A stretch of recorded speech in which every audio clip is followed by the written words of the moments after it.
2030 तक भारत की अर्थव्यवस्था ने 5 ट्रिलियन के पार जाने की बात कही है मोदी जी ने। इस जो अभियान के तहत उसके पीछे किन-किन क्षेत्रों से भूमिका निभाई जा रही है, उन बहुत सारे ऐसे इंडस्ट्री है जो इसमें अपना रोल निभा रहे हैं। उसमें एक बहुत बड़ा रोल मेन रोल है एक्सपोर्ट हाउस का, जहाँ से आप कपड़े पहनते हैं, सिर्फ कपड़े पहनते नहीं हैं, आपको रोज़गार भी मिलता है और ये ज़्यादातर कंपनियों के जो कपड़े हैं, वो विदेश जाते हैं। इसी में हम इस वक़्त मौजूद हैं नोएडा में पाली एक्सपोर्ट के ओनर से बात करने वाले हैं दयानंद जी से कि इसमें जो एक्सपोर्ट हाउस कितना बड़ा रोल अदा कर रही है। सर नमस्कार, स्वागत है। नमस्कार जी, नमस्कार।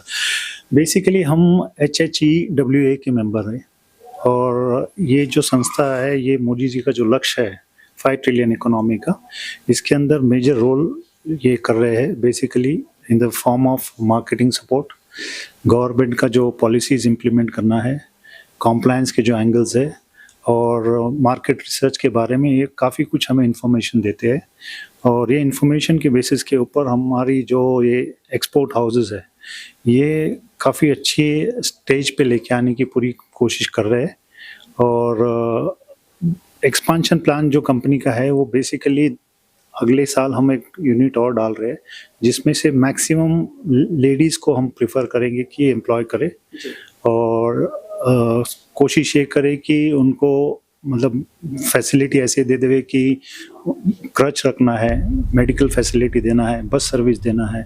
तो ये सारा फैसिलिटी देने से क्या होगा कि इंडस्ट्री के अंदर एक कॉन्फिडेंस आ जाएगा लोगों को कि ये कंपनी है, ये कंपनी पूरी फैसिलिटी दे रही है और इसके हिसाब से हम ये प्लान कर रहे हैं। मोदी जी का जो लक्ष्य है वो लक्ष्य काफ़ी अच्छा लक्ष्य है और हम पूरी इसमें कोशिश कर रहे हैं और गवर्नमेंट का भी हमें काफ़ी इसमें हेल्प ज़रूरी होगी in the way of free imports, upgradation of plant and machinery और बाकी जो भी संस्था है इसके अंदर वो हमें हेल्प करनी होगी इसके। सर हमारे यूथ के सामने एक बहुत बड़ा कह सकते एक प्रश्न चिन्ह है कि वो लोग कहते हैं कि रोजगार की कमी है हमारे देश में।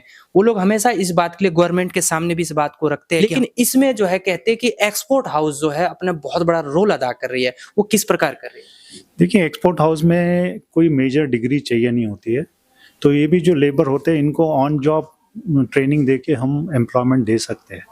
तो बेसिकली ये सबसे बड़ा एडवांटेज है इंडस्ट्री के अंदर कि एक इवन जो कंप्यूटराइज नहीं किया होगा, हाई डिग्री नहीं लिया होगा, उसको ऑन जॉब ट्रेनिंग दे के हम इसमें एम्प्लॉयमेंट का बेनिफिट दे सकते हैं। तो ये एक बड़ा माध्यम होगा कि एम्प्लॉयमेंट बढ़ाने का जो ये गवर्नमेंट का जो प्लान है, इसके अंदर एक textile industry major role play करेगी। सर बहुत सारे इंस्टीट्यूशन है जो इसमें अपना रोल अदा कर रही है और 30 तक जो है अपने-अपने तरीके से सब अभियान चला रहे हैं करने के लिए कि मोदी जी की इस अभियान को सफल करे। HHEW जो आपका इंस्टीट्यूशन है, वो किस प्रकार इसमें काम कर रही है, एक्सपोर्ट हाउस हो या दूसरे उद्योगों को बढ़ाने में? जैसे HHEWA का काफ़ी मेजर रोल है इसके अंदर बेसिकली, क्योंकि ये जो संस्था बनी है ये सब बेसिकली एक्सपीरियंस्ड जो एंटरप्रेन्योरशिप लेके फैक्ट्री जो ओनर्स है उनका बना हुआ है। तो नेचुरली जब ये हमारी मीटिंग होती है तो हम बेसिकली सारे कुछ अपना एक व्यू पॉइंट रखते हैं, इंडस्ट्री कैसे आगे लेके जा सकते हैं और इसके अंदर हमारी जो पॉइंट्स होते हैं वो HHEWA काफ़ी हद तक आगे लेके जाती है गवर्नमेंट से और इनका बड़ा श्रेय है इसके अंदर। देखिए एक आप कंपनी चला रहे हैं, बहुत सारे इसमें प्रॉब्लम्स भी आते होंगे, तो HHEW आपकी बात को गवर्नमेंट तक पहुंचाने में या आपके प्रॉब्लम को सॉल्व करने में क्या रोल अदा करते हैं? मेजर रोल करते हैं। मैं ये चीज़ के लिए बिल्कुल सहमत हूँ कि 100% एफर्ट्स लगाते हैं और ये मैक्सिमम कोशिश करते हैं कि जो एक कंसेंसस बना है मेंबर्स का, वो गवर्नमेंट के सामने 100% कोशिश करते हैं कि इम्प्लीमेंट करने की। सर आखिरी क्वेश्चन आपसे, आपकी कंपनी में कितने लोगों को रोजगार मिल रहा है इस वक्त?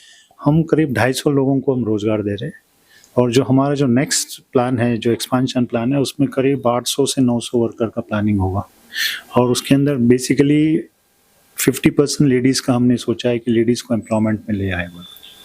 लेडीज़ के लिए देखिए एम्प्लॉयमेंट की बात हो रही है, तो ये चीज़ें जो है नए लोगों के लिए एक अच्छा ऑप्शन है। अगर आपके पास रोज़गार की कमी है तो एक्सपोर्ट हाउस में आ सकते हैं, यहाँ क्वालिफ़िकेशन मैटर नहीं करता, बस नॉर्मल आपको स्किल पे ध्यान देने की आवश्यकता है कि एक्सपोर्ट हाउस में कैसे काम होता है। और हमारे साथ एक्सपोर्ट में जुड़े हुए हैं प्रिया जी, एक्सपर्ट है, उनसे बात करेंगे। जी प्रिया जी, स्वागत है आपका। जी प्रिया सर। जी, आपसे जानना चाहेंगे और हमारे दर्शक भी जानना चाहते हैं कि एक्सपोर्ट हाउस जो इतना बड़ा रोजगार का साधन है, उसके पीछे जो बिहाइंड द वर्क है, वो किस प्रकार काम होता है और किस किस तरीके से करते हैं, उसके विषय में बताएँ?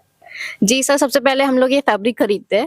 फैब्रिक हम अपने बायर के रिक्वायरमेंट के अकॉर्डिंग खरीदते हैं। हमारे बायर की क्या रिक्वायरमेंट है, क्या उसके आर्ट वर्क्स है, क्या उसके कलर्स हैं, क्या उनके कॉम्बिनेशन है, उसके हिसाब से हम अपना फैब्रिक बनाते हैं, खरीदते हैं। फैब्रिक खरीदने के बाद हम उसको चेक करते हैं। फैब्रिक में अगर कोई डिफेक्ट होता है तो हम उसका इवैल्यूएशन करते हैं। फैब्रिक डिफेक्ट्स हम उसको एक साइड निकाल देते हैं। उसके बाद हम अपने टीम के साथ उस पे एनालाइज़ करते हैं, पूरी एक मीटिंग करते हैं कि हमारे प्रोडक्ट को हम किस तरह से इसको आगे बढ़ाना है। प्रोडक्ट को आगे बढ़ाने के लिए हम पूरी एक पीपीएम मीटिंग करते हैं, जिसमें हमारे कंपनी के सारे सीनियर स्टाफ्स बैठे होते हैं। देखते हैं कि हमारे प्रोडक्ट में क्या कब चीज़ें लग रही है। हम अपने फैब्रिक का कलर फास्टनेस टेस्ट भी करते हैं कि हमारे फैब्रिक की क्वालिटी कैसी है। ऐसे ना हो कि वॉश होने के बाद उसका वॉश्ड आउट हो जाए। तो हम ये सारी चीज़ें अपने फैब्रिक में ध्यान से रखते हैं। हम जब ये फैब्रिक चेकिंग हो जाती है तो उसको कटिंग में भेजता है। कटिंग में भेजने के बाद कटिंग होती है। इसकी कटिंग में कटिंग लेयर लगती है, स्टिकरिंग होती है। कटिंग कटने के बाद उसको स्टिकर दिया जाता है ताकि हमारा जो पार्ट है वो एक पार्ट दूसरे पार्ट में ही जुड़े, कहीं कलर वेरिएशन ना आए पीस में बनने के बाद। उसके बाद ये जब कटिंग हो जाती है, उसके बाद स्टिचिंग में जाता है। स्टिचिंग में हमारे पास हम क्वालिटी चेकर होते हैं, वो क्वालिटी चेक करते हैं कि हमारी किस तरह से क्वालिटी बन रही है और हमें क्या क्वालिटी चाहिए, हमारे बार की क्या क्वालिटी की डेफिनिशंस है या हमारे बार को क्या क्वालिटीज़ चाहिए। तो हम उसी पैरामीटर्स पे अपनी क्वालिटीज़ बनाते हैं।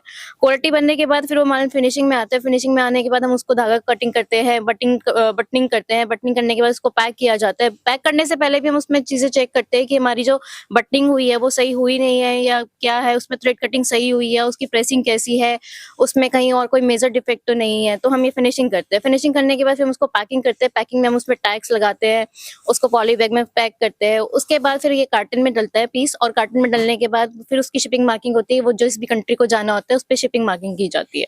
आपने शॉर्ट में सारी स्टोरी बता दी। ये जानना चाहेंगे आपके पीछे इसमें टीम में कितने लोग हैं जो इस काम को शुरू से अंत तक सफल करते हैं?